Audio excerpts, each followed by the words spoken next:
علیہ واصحابہ اجمعین.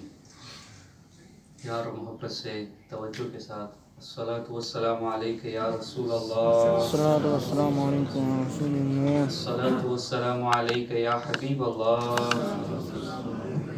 وعلی آلک واصحابک یا نور اللہ صلی اللہ تعالی علیہ وسلم.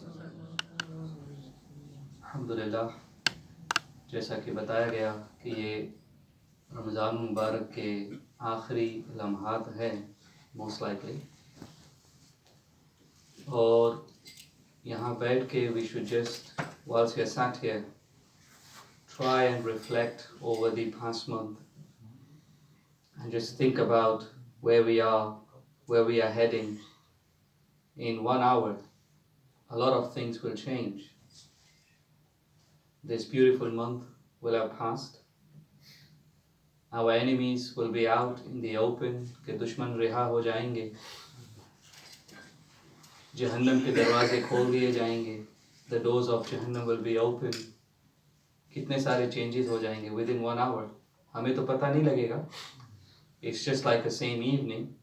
You might feel a bit different because we are not praying Tarawih, but then we'll be so busy with preparing for tomorrow and clothes and ironing and food and so on. Okay, the focus will shift completely about the month, about what the month was about, کہ یہ مہینہ کیا تھا، کیا لایا ہمارے لیے، کس طرح رخصت ہوا اور اب ہماری زندگی کیسے ہوگی. So we really need to be focused. Do all those things, prepare for tomorrow, but be focused. Even whilst you're sat here, whilst you're listening, just be focused and think what's going to happen, inshallah. انشاءاللہ جس کتاب سے میں پڑھ رہا تھا بہار شریعت، اگر یہ کتاب کوئی پڑھ لے تو وہ ماشاءاللہ کچھ حد تک تو عالم ضرور ہو جائے انشاءاللہ. اس لیے کہ اس میں الحمدللہ it has all the ahadith about every topic، اور فقہی مسائل بھی ماشاءاللہ. The rulings are also mentioned. اور یہ کس کی کتاب ہے؟ ہمارے امام سیدی اعلیٰ حضرت امام اہل سنت امام احمد رضا خان رحمۃ اللہ علیہ، ان کے ایک شاگرد تھے. He had a student. ان کے شاگرد بھی اسٹوڈنٹ ہماری طرح نہیں، وہ بھی اپنے اپنے دور کے امام تھے ماشاءاللہ. حضرت صدر الشریعہ علامہ مفتی امجد علی اعظمی رحمۃ اللہ علیہ، a great عالم ماشاءاللہ. This is just one volume، ایسی تو 4-5 ہیں ماشاءاللہ. Okay, and he is an encyclopedia ماشاءاللہ of the ahadith and rulings for our everyday life and everyday ibadat ماشاءاللہ. تو اسی میں سے عید کا بیان، اور یہ میں نے اس لیے بیان کیا کہ you have access to the same books like we do، تو آپ بھی کتابیں پڑھ سکتے ہیں and you can expand your knowledge, you can enlighten yourselves. It's not just the task of the ulama to read and learn, it is for everyone. Yeah, not to that extent، لیکن کم از کم اپنے روز مرہ کے مسائل آپ کو پتہ ہو، اتنا جاننا آپ کے لیے فرض ہے.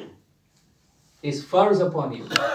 It's obligatory that you should know everything, all the rulings that you need to know for your everyday ibadat and everyday muamlat. Okay? It's فرض. Just like salah is فرض and roza is فرض and zakat is فرض. We don't take this as فرض. And because of that we do a lot of things which are not correct. Anyway, عیدین کا بیان سنتے ہیں کہ عید کے تعلق سے کیا احادیث آئی ہے. سب سے پہلے تو یہ جانیں کہ یہ تمام عبادات زیادہ تر جو ہیں، موسٹ آف دی عبادات، یہ آخری 10 سال میں فرض ہوئے. اوکے، the last 10 years، یعنی آفٹر ہجرہ. حضور صلی اللہ علیہ وسلم جب ہجرہ کر کے مدینہ پاک تشریف لے گئے، اس کے بعد یہ سارے عبادات کے معاملات ہوئے. تو مکہ میں کیا ہوا؟ مکہ میں تو زیادہ دن تھے، زیادہ سال تھے. The Prophet صلی اللہ علیہ وسلم was in Makkah for how many years? 13 years. And in Medina 10 years. لیکن مکے میں نماز آخری وقت تک فرض نہیں ہوئی، نہ روزہ، نہ زکوٰۃ، نہ حج. All these things became فرض in Medina after hijrah. So what was happening before hijrah? 13 years. کہ پہلے 13 سال کیا ہوتا رہا؟ تو پہلے 13 سال صرف ایمان کو مستحکم کیا گیا. The ایمان was being enforced, الحمدللہ. اس لیے کہ وہ ایسی سوسائٹی تھی جو بت پرست تھے لوگ. They were committing shirk. And to bring home this concept of monotheism, of one God, of worshipping a God which cannot be seen. وہ تو بتوں کو پوچھتے تھے نا. There would be an idol and they would do sajda, they would do tawaf, they would do all those things to an idol. سامنے کچھ تھا. اب ایسا کانسیپٹ لایا جا رہا ہے کہ سامنے کچھ نہیں ہے, اس کی عبادت کرنی ہے. اس کی عبادت کرنی ہے جو نظر نہیں آ رہا. You can imagine how difficult it would be کہ یہ لوگوں کو باور کرانا, منوانا, to make them believe that you need to worship someone whom you cannot see, you cannot hear, you cannot feel. That was a difficult task. یہ کہا جا رہا ہے اور یہ سکھایا جا رہا ہے مکی زندگی میں. The other task was کہ one day suddenly محمد صلی اللہ علیہ وسلم who lived for 40 years amongst them, کہ 40 سال بتائے انہوں نے, ایک دن وہ ایک پہاڑ کی چوٹی پہ کھڑے ہو کے فرماتے ہیں کہ میں اللہ کا نبی ہوں. Okay. It was very difficult for people to swallow. کل تک تو ہمارے ساتھ تھے, ہمارے ساتھ اٹھے بیٹھے کھائے پیے, ہمارے ساتھ معاملات رہے. آج کہتے ہیں اللہ کے نبی ہیں. مشکل تھا نا. Was difficult to believe. لیکن یہی منوانا تھا کہ یہ اللہ کے نبی ہے. So the concept of prophethood was very difficult. Very difficult. پھر حضور اب پڑھ کے کچھ سنا رہے ہیں. Imagine کوئی کچھ پڑھ کے سنائے اور یہ کہے کہ یہ اللہ کی طرف سے آ رہا ہے. سبحان اللہ. یہ وحی اتر رہی ہے. Again, not an easy thing to believe and swallow. لیکن اس کو انفورس کرنا تھا کہ یہ جو میں پڑھ رہا ہوں یہ میرا کلام نہیں. Even though I am saying it, but he is saying it's not me saying, it's Allah's kalam. Divine, uncreated speech of Allah. Very difficult. اس لیے ہم کہتے تو ہیں کہ کاش حضور کے زمانے میں ہوتے, لیکن یہ دعا نہیں کرنی چاہیے. علماء نے کہا کہ اس زمانے میں ہوتے تو ہم ایمان لاتے بھی یا نہیں, یہ question. Because it was so difficult. اس لیے جو اس وقت ایمان لایا وہ صحابی بن گیا. They became the Sahaba. You can imagine how difficult it was. Wasn't easy at all. Allahu Akbar. تو یہ کانسیپٹ, نبوت کا کانسیپٹ, وحی کا کانسیپٹ انہیں منوانا تھا. It took 13 years. 13 سال لگے یہ سب انہیں منواتے. اور قرآن نے ڈفرنٹ طریقے سے انہیں سمجھایا. اسی طرح جنت اور جہنم, سب کچھ اس پہ ڈیپینڈ کرتا ہے. برا کرو گے تو جہنم میں. جہنم کہاں ہے؟ کس نے دیکھی؟ Who's seen جہنم؟ لیکن حضور فرما رہے ہیں قرآن میں ہے, تو کہا جہنم ہے, جاؤ گے. تو ماننے والے یا نہیں ماننے والوں کے لیے تھا کہاں ہے جہنم, بتائیے. جنت ہے تو جنت کہاں ہے, where is it؟ تو یہ سب غیب ہے. All this is the unseen, where we have to believe in the unseen. تو انہیں منوانا تھا, مکے کی سوسائٹی کو منوانا تھا, to believe in everything which just cannot be seen, to prove to them. And what was proving them? The Quran was proving it for them. کہ قرآن ان کے لیے پروف کر رہا تھا. کیسے؟ الگ الگ طریقے سے. اس لیے جو مکی قرآن ہے نا, is very different from مدنی قرآن. حالانکہ قرآن تو ایک ہی ہے, but the revelation جو صورت مکے میں نازل ہوئی اس کا ٹون ڈفرنٹ ہے, اس کی لینگویج ڈفرنٹ ہے, the theme is different. اور جو مدینے میں جو قرآن نازل ہوا, یعنی جو باقی کی صورتیں, اس کا ٹون ہی ڈفرنٹ ہے, اس کا سبجیکٹ میٹر ہی ڈفرنٹ ہے, ٹوٹلی ڈفرنٹ. کسی عالم کو اگر کوئی سورت پڑھ دے, آپ کچھ ایک پیراگراف پڑھ دے, وہ فوراً کہہ دے گا مکی ہے یا مدنی ہے. Because it's so different. The language is different. The theme is so different. تو مکے میں کیا تھیم تھی؟ مکے میں یہی تھیم تھی, اللہ, توحید, رسالت, prophethood, جنت, جہنم, death, ایمان, all the ایمانیات, that was being focused and highlighted in Makkah. مدینے میں کیا ہوا؟ مدینے میں ماشاءاللہ came all the laws. اس لیے نماز کے احکام کب آئے؟ بعد میں. روزے کب فرض ہوا؟ in Medina, after ہجرہ. اعتکاف اور زکوٰۃ اور حج, all these things became فرض in the last 10 years, not the first 13 years. میں نے بتایا first 13 years کیا ہو رہا تھا, اور اس وقت کوئی جنگیں بھی نہیں تھی. no fighting, no retaliation, no wars in Makkah, because Iman was so important that the complete focus was just to make your Iman strong, to have the foundation ready. ایک بار ایمان کی فاؤنڈیشن ریڈی ہو گئی, اب مدینے میں چلے گئے تو عمل آنے لگے فوراً. اب عمل آنے لگے. پہلے ایمان تو مضبوط ہو. اس لیے جب ہم اپنے بچوں کو تعلیم دیتے ہیں نا, نماز پڑھو, یہ کرو, وہ کرو, تو اتنا اثر نہیں ہوتا. اس لیے کہ ان کا پہلے فاؤنڈیشن مضبوط کرو, یعنی انہیں بتاؤ کیوں کر رہے ہو, ان کا ایمان مضبوط کرو. when their ایمان become strong تو عمل خود بخود اس میں سے نکلیں گے.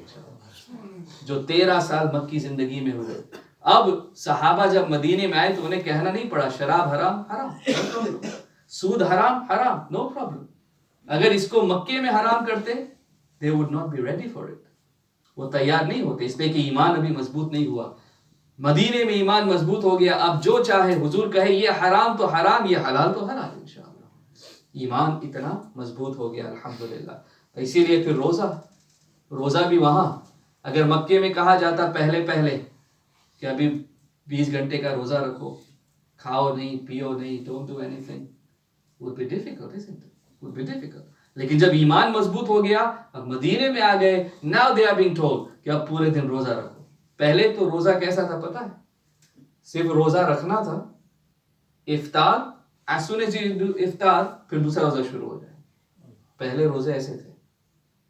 اور پھر کچھ صحابہ سے کچھ ایسی باتیں ہو گئی جو کہ روزے میں منع ہے, تو پھر یہ چھوٹ نکلی ہمارے لیے. this concession was given. صحابہ سے بھول بھی ہو جائے تو ہمارے لیے رحمت بن جاتی ہے. یہ ان کا مقام ہے ماشاءاللہ. even if they make mistakes that becomes mercy for us. تو یہ پوری رات جو کھانا پینا ہے نا, یہ صحابہ کے صدقے میں ہے ماشاءاللہ. اگر ان سے وہ بھول نہ ہوتی تو ہمارے لیے یہ چھوٹ بھی نہ ہوتی. اللہ اکبر. so you can imagine مکے میں جو قرآن اترا اس کی صورتیں چھوٹی چھوٹی ہیں, small. قل هو اللہ احد, قل اعوذ برب الفلق, قل اعوذ برب الناس, انا اعطینا, تبت یدا. یہ جو آخری صورتیں ہیں یہ سب کہاں کی ہیں؟